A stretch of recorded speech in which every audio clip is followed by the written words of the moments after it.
Gitna ng kawalan. Picturean mo dyan. Picturean mo nila. Okay na. Kaso nga lang, bagkus. Si L3.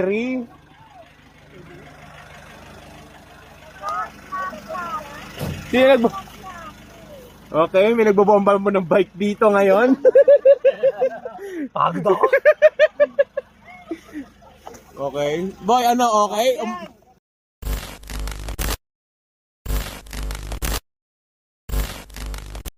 Yan, cruising pa rin kami. Pero malapit lang kasi doon sa Titisan. So, going na to sa Little Boracay. Ito ang daanan. Ito na kami ngayon. So, pag may kotse kayo, first come, first serve. Diyan lang talaga yan. Dito, bawal parkan kasi first aid kit. So, kung ipipin nyo dito ay Community Fish Landing Center. So ito na yung daungan, no? Dito yung parang paalis na papuntang Little Boracay. So dalawa yung kinuha naming balsa, which is wala ring CR. Pero sabi nila dito is meron na daw mga balsa na meron ng CR. Yung naka-blue, siya yung owner nitong mga balsa. Kilala nila mismo itong may-ari kasi sila ay talaga lihitimong taga-Kalatagan. Alam nyo ba, pag dalawa balsa, piliin nyo yung mas maraming pagkain para hindi agad kayo magugutom.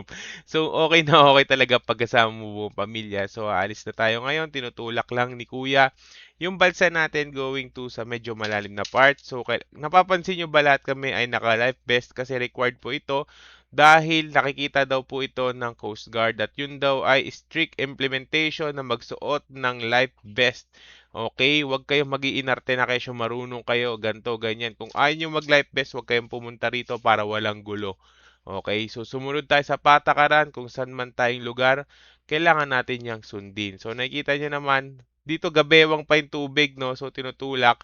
So medyo marami ang papuntang Little Boracay. Hindi ko alam kung saan papunta yung mga ibang bansa na yan, no? Kasi hindi naman namin sila kasabay. Pero pila-pila tayo dito mga bansa going there sa Little Boracay. So aabutin lang to approximately ng 10 to 15 minutes yung biyahe namin dito. Kung nakikita nyo, kung gusto nyo ng stationary ng mga balsa, is doon kayo sa Matabongkay. Kung gusto nyo ng moving balsa, dito kayo sa Little Boracay. So, syempre, expect nyo lang na medyo high price din dito kahit papano kasi darating na ang summer season. Ang tagal na tong video na to, ngayon ko lang na-upload no March 6, 2026. Okay? So, ano na kayo, maggala na kayo, promise, kasi yung diesel nagmamahal na talaga. So, nakikita nyo naman, dito is swimmable na pero hindi na recommended. Shout out nga pala sa mga gumagawa ng mga barko dito. Ayan sila kuya, no? Nire-respect namin kayo dahil ang galing yung gumawa ng ganito. Ang laki siguro pang ano to, pang laot to sa mga mangingisda na or something. So, nandito na tayo ngayon sa may Little Boracay. Yung hawak ng bata is 200 pesos tong mga to. Si Orchin, bumili lang kami neto kasi trip neto ni Liza bumili. Tinatanong niya sa akin kung natikim ako, hindi. At sabi ko, hindi ako titikim nito at siya na lang ang dumikim nito. So, 200 pesos yung isang planggana na yan kasi doon sa may pangpang daw is 5 pesos each. So, piliin nyo na lang, no? So, dito na lang kayo bumili at least kahit paano medyo marami-rami na yung 200 pesos nyo. Okay? So, pero ganoon naman talaga. Kailangan mong explore, kailangan mong subukan kung ano ang meron dito. Okay? So, maganda. I-try nyo kasi nasa ibang lugar kayo eh. Mag-explore. Dito yung unang pinagdalhan sa amin. So, okay naman dito yung sand, okay. Yung water, okay din. May malalim na part din dito. So, onting swim lang, medyo malalim na yung part. So, okay naman. So, nakikita nyo, trip-trip lang namin na bumili nitong si Urchin. Okay. So, yung bata na mismo ang bubukas nito, magsasalin sa baso. Ayan siya na lahat. Kung nakikita nyo, si Urchin talaga yan. May nagbibideo pa dyan kasi amazed na amazed kami dito sa Sea Urchin. So, pwede kayo mag-walk doon hanggang doon kasi merong sandbar. Ayan, kung tatawagin. And walking naman, may mga nagbibenta ng kung ano-ano. So, tip lang, ingat pa rin kayo sa mga gamit nyo. No? Huwag niyong iwan yung mga gamit nyo kung saan-saan lamang. So, merong dragon dito, banana boat. Pero hindi na siya banana boat eh. Dragon na kasi ito eh. So, dragon boat. Yan. Sa price, hindi ko alam kasi hindi naman ako nagbayad niyan. Kung gusto nyo, itry nyo na lang. kung gusto niyo pumunta dito sa may Little Boracay. So may mga instructions din dito, 2.5 yun, 2.5 ang bayad. Isang punta lang ha, 15 minutes lang. So 2.5. So daw, pero hindi natin sure yon kung magkano na ngayon kasi summer season na. So masaya pa sila dito. Well, gano'n naman talaga pag pumunta ka sa mga ganyan, kailangan yung subukan. Kailangan yung mag-ubos talaga ng pera. So dito, kikita niyo naman medyo crowded na, no? Hindi pa to summer season crowded na. So itong pamilya ko, yung asawa ko, nilantakan na agad yung barbecue. Kasama na rin to ni Ram, no? Basta gawa yan ni Mami, masarap ang barbecue. So marami nagbebenta ng mga ganito. Pili na lang kayo kung kanino kayo bibili. Okay? So yung barbecue talaga ni Mami, hindi nyo talaga yan pwedeng escape. Kasi yung barbecue ni Mami, 50 pesos each to kasi ang kapal. Ayun, no? Nakita nyo? Makapal yan talaga. Well, tignan nyo na lang, marami kasi dito mga balsa. So, dikit-dikit na halos yan kapag medyo crowded na. Pero papapiliin naman kayo nila kuya kung gusto nyo lumayo, kagaya namin, gusto na namin lumayo. Kasi syempre, hindi kami makalangoy doon. So, pupunta kami sa parang snorkeling area na. So, pila-pila pa rin kasi marami pa rin talagang mga balsa dito sa may Little Boracay. Pero yung water ng Little Boracay para sa akin, goods to ah.